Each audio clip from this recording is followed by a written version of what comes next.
Comment tenir les bonnes résolutions de l'année? Eh bien, cette question, parfois certains me la posent, je me la suis posée et je vous propose aujourd'hui de vous en partager 3 clés.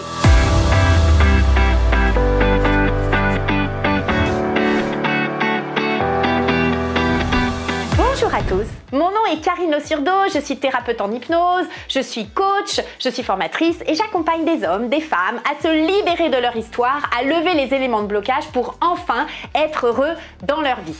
Et avec mon fils, Lucas, je suis la fondatrice du site heureuxdansmavie.com. Alors si c'est votre première visite sur notre chaîne YouTube, eh bien soyez les bienvenus et je vous invite à vous abonner et à cliquer sur cette cloche afin de pouvoir recevoir en priorité l'ensemble des contenus. Et puis je vous invite également à télécharger notre e-book gratuit sur comment être heureux dans votre vie sans attendre qu'il ne soit trop tard.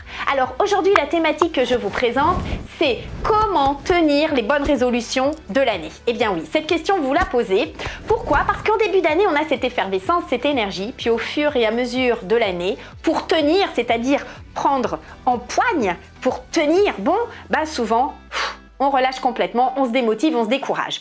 Alors justement, pour éviter ce découragement, faites votre STT. STT, c'est quoi? Déjà, c'est faire votre suivi, c'est-à-dire suivre les actions, c'est-à-dire regarder, mesurer vos réactions.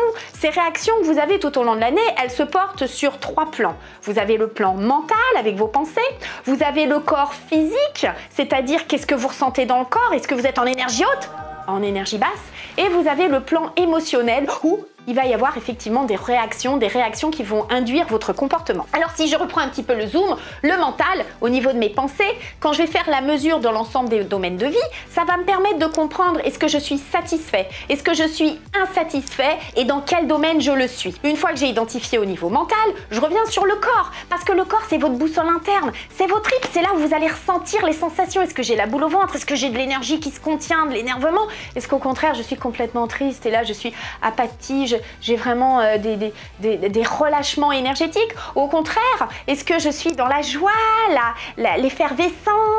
Donc tous ces indicateurs corporels vont vous aider et ça donne lieu aux émotions. Et aux émotions, nous en avons 4 de base. Nous avons la peur, la tristesse, la colère et la joie. En fait, pourquoi nous faisons ce suivi et pourquoi c'est important? C'est comme si vous preniez une direction pour aller à un objectif, à un endroit précis.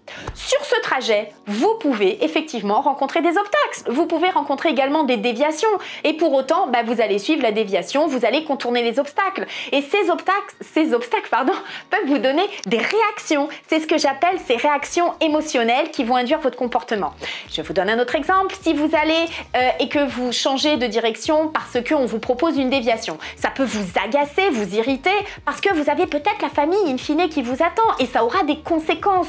Donc nous sommes tous enclins dans notre histoire, en fonction des obstacles que nous rencontrons, à avoir des sensations qui seront soit agréables, soit désagréables. Mais elles sont toujours positives parce qu'elles nous font avancer. Donc ça me fait ma transition sur de S passer à T. Le T, c'est donc de tirer un enseignement. Vous tirez un enseignement parce qu'effectivement, quand vous avez cet obstacle qui arrive et que vous allez être dans cette déviation, peut-être que vous allez y prendre du plaisir à regarder un nouveau paysage, peut-être que vous allez être agacé, peut-être que vous allez être au contraire complètement neutre. Et en fait, ce qui est intéressant de tirer comme enseignement, c'est quel message vous avez derrière. Parce qu'en fait, chaque réaction va être la conséquence d'un signal qui vous est donné. Et ce signal, c'est comme si vous étiez sur un passage à niveau avec un train. Vous avez le signal pour vous indiquer que la barrière s'abaisse et que vous avez un train qui va passer. Vous voyez bien que ce signal, une fois que le train est passé, la barrière se relève, le signal s'éteint. Nous, c'est exactement pareil. Nous avons des signaux internes, c'est notre boussole, qui vont nous donner des messages et ces messages, c'est ça qui va vous donner votre enseignement. Si je vais un petit peu plus loin au niveau de mes émotions, sachez que la peur me donne le signal qu'un besoin de clarté, un besoin de sécurité est à satisfaire. La joie me donne le signal que j'ai besoin de partager avec les autres cette joie. Quand je suis dans la colère avec des énergies hautes et des sensations désagréables, le signal que j'ai, c'est que j'ai le besoin de reconnaissance, le besoin de réparer, le besoin de justesse, de justice qui est à satisfaire.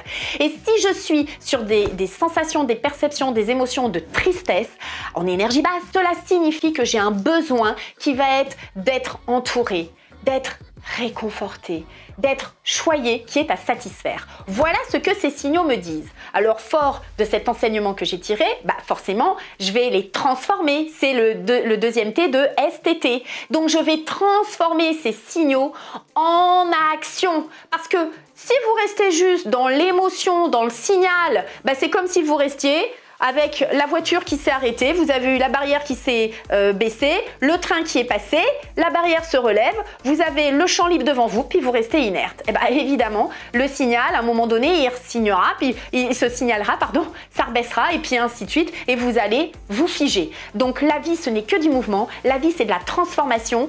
Il y a tout ce qui est en mutation, c'est de la transformation. Rien ne se fige, tout se transforme, et je vous invite à passer à l'action. Donc une fois que vous avez tiré cet enseignement, qu'est-ce que vous pouvez faire pour honorer vos besoins? Si donc le besoin de joie c'est de partager, eh bien mettez des actions pour partager.